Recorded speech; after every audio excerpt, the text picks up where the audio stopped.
Hello everyone. मैं स्वागत करती हूँ आप सभी लोगों का आपके अपने चैनल जीएस बाय शुभा में। तो कैसे हैं आप सभी लोग? मैं आशा करती हूँ आप सब लोग बहुत अच्छे होंगे, एकदम स्वस्थ होंगे। चलिए अब आज की क्लास पर आते हैं। आप लोगों को पता ही है जो हमारा टॉपिक चल रहा है उसका नाम क्या है, केंद्र राज्य संबंध यानी कि सेंटर स्टेट रिलेशन। तो आज हमारे इस टॉपिक की 4th क्लास है। तो अब तक जितनी भी क्लासेस हो चुकी हैं, जिन लोगों ने नहीं की हैं या जो इस चैनल पर पहली बार आए हैं, मेरी सभी से रिक्वेस्ट है प्लीज़ आप एक बार उन क्लासेस को ज़रूर कीजिएगा। ठीक है, चलिए अब आज की क्लास शुरू करने से पहले एक बार हम ये जानते हैं अब तक हमने क्या पढ़ा। तो अब तक हमने क्या जाना था कि जो केंद्र और राज्य के जो संबंध हैं, इसमें क्या है, 3 दृष्टिकोण से किए जा सकते हैं। एक तो विधायी संबंध, प्रशासनिक संबंध और वित्तीय संबंध। तो इसमें हम विधायी संबंध पढ़ रहे हैं। तो विधायी संबंध में हमने केंद्र और राज्य के जो विधान का जो क्षेत्रीय विस्तार है वो भी पढ़ लिया था। उसके बाद हमने विधायी विषयों का बंटवारा पढ़ लिया था। फिर लास्ट क्लास में जो कल की क्लास थी उसमें हमने राज्य क्षेत्र से संबंधित विधान को पढ़ा था। तो आज जो हम पढ़ेंगे, आज हम क्या पढ़ने वाले हैं, राज्य विधानमंडल पर केंद्र का नियंत्रण और इससे रिलेटेड जो भी अनुच्छेद है उन अनुच्छेदों को जानेंगे। ठीक है, फिर अगले नेक्स्ट उस पर आ जाएंगे। ठीक है, तो ये सब तो हमने कर लिया था अपनी पहली क्लासेस में जो अब तक हुई हैं हमारी उन क्लासेस में। ओके, ये भी कल की क्लास में कर लिया था। तो आज जो हमारा चलने वाला है वो क्या चलने वाला है हमारा, आज हमारा चलेगा राज्य विधानमंडलों पर या विधानमंडल पर केंद्र का नियंत्रण। मतलब जो राज्य की विधानमंडल होती हैं उनके ऊपर केंद्र का नियंत्रण किस तरीके से होता है, किस प्रकार से होता है, उसके बारे में हम जानेंगे। तो इसमें बताया गया है कि अपवादजनक परिस्थिति में राज्य सूची पर संसद के सीधे विधान के अतिरिक्त संविधान केंद्र को राज्य सूची पर नियंत्रण के लिए निम्नलिखित मामलों में शक्तिशाली बनाता है। मतलब जब कोई अपवादजनक परिस्थिति होती है, एक्सेप्शनल कंडीशन जब होती है, तो राज्य सूची पर क्या होता है, जो संसद के सीधे विधान के अतिरिक्त, मतलब संसद का जो सीधा विधान है किस पर, राज्य सूची पर, उसके अतिरिक्त संविधान क्या है, केंद्र को राज्य सूची पर नियंत्रण के लिए, अब जो हम मामले पढ़ेंगे, जो बातें पढ़ेंगे, उन पर शक्तिशाली बनाता है। वो कौन से हैं? तो सबसे पहले हमारा क्या आता है, सबसे पहले आता है कि राज्यपाल कुछ प्रकार के विधायकों को राष्ट्रपति की संस्तुति के लिए सुरक्षित रख सकता है। अब जो हमारा राज्यपाल है वो कुछ प्रकार के विधायकों को क्या कर सकता है, राष्ट्रपति की संस्तुति के लिए सुरक्षित रख सकता है। और उसके अलावा राष्ट्रपति को उन पर विशेष वीटो की शक्ति प्राप्त है। और राष्ट्रपति जो हैं, जो प्रेसिडेंट है, उनको क्या है, एक उन पर क्या है, विशेष वीटो की क्या है, वीटो पावर या वीटो शक्ति प्राप्त है। अब दूसरा क्या है, दूसरा आता है जो राज्य सूची है। राज्य सूची से संबंधित कुछ मामलों पर विधेयक सिर्फ राष्ट्रपति की पूर्व सहमति पर ही लाया जा सकता है। मतलब जो राज्य सूची है उसके से संबंधित कुछ ऐसे मामले हैं उन पर पहले क्या है, अगर विधेयक कोई लाना है तो उससे क्या होगा, उससे पहले राष्ट्रपति की परमिशन लेनी होगी, मतलब पूर्व सहमति लेनी होगी कि हम ये विधेयक पारित लाना चाहते हैं। तो अगर राष्ट्रपति अपनी सहमति दे देंगे तभी ला सकती हैं। उदाहरण के लिए जैसे व्यापार और वाणिज्य की स्वतंत्रता पर प्रतिबंध लगाने संबंधी विधेयक। तो इस विधेयक से पूर्व क्या हुआ था, राष्ट्रपति की परमिशन ली गई थी। ठीक है, चलिए अगला क्या आता है, नेक्स्ट आता है केंद्र राज्य विधानमंडल द्वारा पारित धन या वित्त विधेयक को वित्तीय आपातकाल के दौरान राष्ट्रपति के निर्देशों के अनुसार सुरक्षित रखने का निर्देश दे सकता है। अब जो केंद्र राज्य विधानमंडल है, जो केंद्र राज्य की जो विधानमंडल है उसके द्वारा पारित जो धन विधेयक, धन या वित्त विधेयक को वित्तीय आपातकाल के दौरान, जब फाइनेंशियल इमरजेंसी होती है उसके दौरान राष्ट्रपति के निर्देशों के अनुसार सुरक्षित रखने का निर्देश दे सकता है। ठीक है, तो ये कंडीशन है, ये 3 कंडीशन है। अब आगे इसमें क्या बताया गया है कि उक्त प्रावधानों से स्पष्ट होता है, जो अभी हमने ये 3 प्रावधान पढ़े हैं, इनसे क्या स्पष्ट होता है, इनसे यह स्पष्ट होता है कि संविधान ने विधेयक विषयों पर कानून, विधेयक है, ठीक है, विधेयक विषयों पर कानून बनाने के मामले में केंद्र की स्थिति ज़्यादा शक्तिशाली रखी है। तो जो विधेयक जो होते हैं उनके विषयों पर जो कानून बनाने की जो ज़्यादा शक्ति होती है वो किसको ज़्यादा होती है, या हम कह सकते हैं कि जो सेंटर है, जो केंद्र है, वो ज़्यादा शक्तिशाली होता है। ओके, चलिए आगे चलते हैं। आगे क्या बताया गया है, इस संबंध में सरकारी आयोग जो कि 1983 से 1988 ने यह पाया कि संघीय सर्वोच्च का केंद्र एवं राज्य दोनों के कानून के मध्य तनाव एवं टकराव को समाप्त करने एवं सौहार्दपूर्ण संबंध विकसित करने की एक शक्ति है। मतलब इस संबंध में जो सरकारी जो आयोग है उसने क्या पाया, उसने ये पाया कि जो संघ सर्वोच्च का केंद्र है और या फिर और साथ ही साथ जो राज्य दोनों के कानून के मध्य तनाव और टकराव को समाप्त करने वाला एवं सौहार्दपूर्ण संबंध विकसित करने की एक क्या है, एक शक्ति है।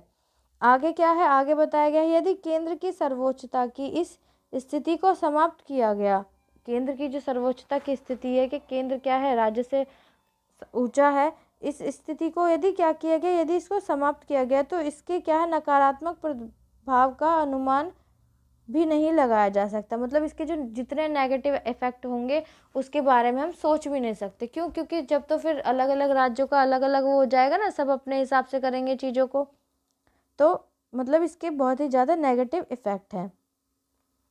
आगे हमारी द्वैध राजनीतिक व्यवस्था में हस्तक्षेप, विधित अड़चने, भ्रांतियों इत्यादि जैसे अनेकानेक कारक हैं जो अनंतगोतव नागरिकों के हितों को प्रभावित कर सकते हैं। जो कि क्या कर सकते हैं, हमारा जो द्वैध राजनीतिक व्यवस्था है उसमें क्या हस्तक्षेप, विधित अड़चने और भ्रांति इत्यादि जैसे अनेक कारक हैं जो क्या है, जो नागरिकों के हितों को प्रभावित कर सकते हैं, इफेक्ट कर सकते हैं। आगे इसमें क्या है, आगे कहा गया है एक एकीकृत विधायी नीति एवं एक रूपता सामान्य केंद्र राज्य संबंधों के आधारभूत मुद्दे हैं। मतलब जो एक एकीकृत जो विधायी नीति है और जो एक रूपता सामान्य केंद्र राज्य संबंध है उसके क्या है, आधारभूत मुद्दे हैं। इससे ही हमारी अनेकता में एकता की पहचान अक्षुण्ण नहीं रह सकती। तो इसी कारण क्या है, इससे हमारी जो अनेकता में एकता की पहचान है वो छुपी नहीं रह सकती। इस प्रकार संघीय सर्वोच्चता की यह नीति संघीय व्यवस्था के प्रभावी व या एवं निर्बाध संचालन हेतु अति आवश्यक है। तो इसलिए ये क्या है, बहुत ही ज़्यादा आवश्यक है, बहुत ही ज़्यादा ज़रूरी है। ठीक है, तो ये क्या था, ये था हमारा चौथा जो राज्य विधानमंडल पर केंद्र का जो नियंत्रण है वो किस तरीके से और किन किन मामलों में है, किन किन बातों पर है। अब आगे क्या पढ़ते हैं, आगे हम अनुच्छेदों के बारे में जानेंगे, आर्टिकल्स के बारे में जानेंगे। ठीक है, फिर ये हमारा कंप्लीट हो जाएगा। फिर हम प्रशासनिक संबंधों के बारे में कल की क्लास में पढ़ेंगे। चलिए, अब ये क्या आता है, केंद्र राज्य विधायी संबंधों से जुड़े अनुच्छेद। कौन से अनुच्छेद है, अनुच्छेद 45 से शुरू होता है। तो अनुच्छेद 45 किस विषय में बताता है, संसद द्वारा एवं राज्य विधायिका द्वारा बनाए गए कानूनों का विस्तार। तो कानूनों का जो विस्तार होता है वो अनुच्छेद 245 के तहत होता है, जो संसद और जो राज्य की विधायिका बनाती है उनके द्वारा। ठीक है, फिर आगे आता है हमारा आर्टिकल 246। तो 246 क्या बताता है, संसद द्वारा एवं राज्य विधायिका द्वारा बनाए गए कानूनों की विषय वस्तु। 45 तो क्या करता है, कानूनों का विस्तार करता है, और 46 क्या, 246 क्या करता है, बनाए गए जो द्वारा बनाए गए कानूनों की विषय वस्तु के बारे में बताता है। ठीक है, चलो आगे आता है हमारा अनुच्छेद 246 का एक क्लॉज। तो इसमें क्या है, वस्तु और सेवा कर से संबंध में, सेवा कर के संबंध में विशेष प्रावधान। जो गुड्स और सर्विस टैक्स होते हैं तो उसके क्या है, उसके जो उससे संबंधित कुछ विशेष प्रावधान 246 के क्लॉज ए में आते हैं आर्टिकल। ठीक है, चलिए नेक्स्ट आता है हमारा आर्टिकल 247। तो ये क्या बताता है, कतिपय अतिरिक्त न्यायालयों की स्थापना का संसद का अधिकार। जो अतिरिक्त न्यायालय होते हैं उसमें क्या है कि स्थापना का संसद में मतलब जो और छोटे छोटे जो न्यायालय होते हैं उनमें क्या है, उनकी स्थापना का अधिकार। फिर नेक्स्ट आता है अनुच्छेद 248 आर्टिकल 248।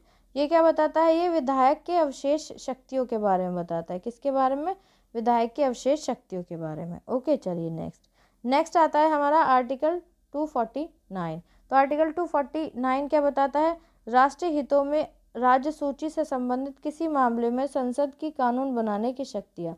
अब जो राज्य के हित हैं उसमें क्या है, राज्य सूची से संबंधित किसी भी मामले में जो संसद कानून वगैरह बना सकती है उसको क्या क्या शक्तियाँ हैं, वो हमें आर्टिकल 249 बताता है। ठीक है, चलिए फिर नेक्स्ट आता है हमारा आर्टिकल 250, तो अनुच्छेद 250 क्या बताता है? राज्य सूची के किसी विषय पर आपातकाल की स्थिति में संसद के कानून बनाने की शक्ति। मतलब जो राज्य सूची है उसमें क्या है कि राज्य सूची की किसी भी विषय पर इमरजेंसी की कंडीशन में संसद कानून बना सकती है, संसद को ये शक्ति है।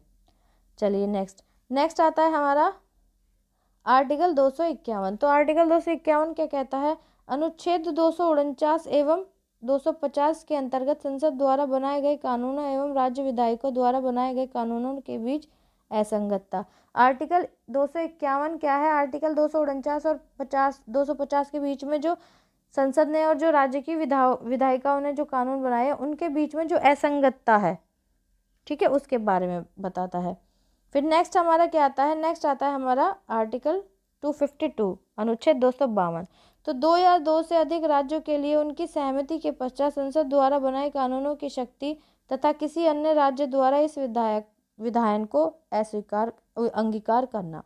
मतलब 2 से अधिक राज्य हैं, कोई कानून बनवाना चाहते हैं संसद के द्वारा, तो उनकी सहमति है, उनकी सहमति के पश्चात क्या आता है? संसद कानून बना सकती है, संसद के पास शक्ति है। और जो कोई अन्य राज्य है, उन 2 राज्यों के अलावा जो कोई अन्य राज्य है उसके द्वारा इस विधायन को अंगीकार करना। मतलब फिर वो उस विधायन को, जैसे 2 स्टेट हैं, ठीक है, पंजाब और हरियाणा, तो उन्होंने क्या किया? तो उन्होंने क्या किया? उन्होंने सहमति दे दी, संसद कोई कानून वगैरह बनाना चाहती थी उन राज्यों से संबंधित, तो उन्होंने सहमति दे दी। फिर कोई और तीसरा राज्य आया, मान लीजिए राजस्थान आया, तो राजस्थान ने क्या किया? राजस्थान चाहे तो उन कानूनों को जो उन 2 स्टेट्स के लिए बनाए गए हैं उनको एक्सेप्ट कर सकता है, ठीक है, इसका ये मतलब बैठता है। चलिए अब नेक्स्ट आता है हमारा आर्टिकल 253, अंतर्राष्ट्रीय समझौते पर अमल करने के लिए विधायन। अब जो इंटरनेशनल जो भी ट्रीटीज होती हैं उन पर अमल करने के जो विधायन होते हैं वो आते हैं। फिर नेक्स्ट हमारा आता है आर्टिकल 254, संसद द्वारा बनाए कानून एवं राज्य विधायकों द्वारा बनाए गए कानूनों के बीच असंगति। मतलब जो संसद कानून बनाती है या फिर राज्य की जो विधायक का जो कानून बनाती है उनके द्वारा कानून के बीच जो असंगति है वो आती है। फिर नेक्स्ट आता है हमारा अनुच्छेद 255 लास्ट, ठीक है, अनुशंसाओं तथा पूर्व अनुमोदनों की प्रक्रियागत मामलों के रूप में देखने की जरूरत। तो आर्टिकल 255 हमें इस बारे में बताता है। अब जो कल पढ़ेंगे हम वो प्रशासनिक संबंध के बारे में पढ़ेंगे, है ना, फिर उसके बारे में एक एक करके जानेंगे और उसके जो आर्टिकल्स जो आएंगे उनके बारे में। सो आज के लिए इतना ही, अब मिलते हैं कल की क्लास में, तब तक के लिए थैंक यू वेरी मच।